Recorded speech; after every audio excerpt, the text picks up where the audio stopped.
Islam. I respect Muhammad when he makes one of the 5 pillars of Islam, give alms to the poor. Very good. We want to help the poor. But Muhammad, who was born 570 and lived till about 632 AD, repeatedly in the Quran says Jesus is not God. Problem.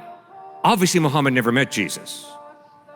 The eyewitnesses who saw Jesus and heard Jesus, Matthew, Mark, Luke, John, Peter, James, Paul, or knew one of the eyewitnesses, insist Jesus claimed to be God.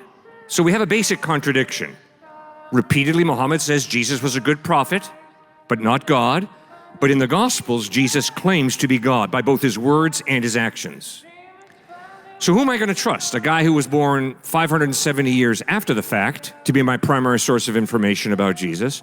Or am I going to trust the eyewitnesses? Well, that's a no-brainer. I'm going to go back to the eyewitnesses 100 times out of 100.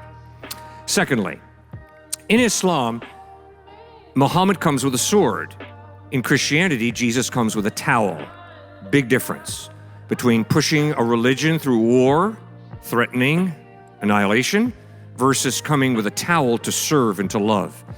And one of the most amazing things about Christianity is it's the largest religion in the world, but its leader is a servant who washes people's feet and dies on a cross to pay the penalty for our sin and give us a gift of eternal life.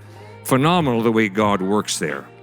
In fact, I think that it's the incarnation of Christ, the idea that God becomes a human being and is a servant and then dies a sacrificial death, that is the reason that so many people who are poor, disenfranchised, suffering, can connect with Jesus in such a meaningful way.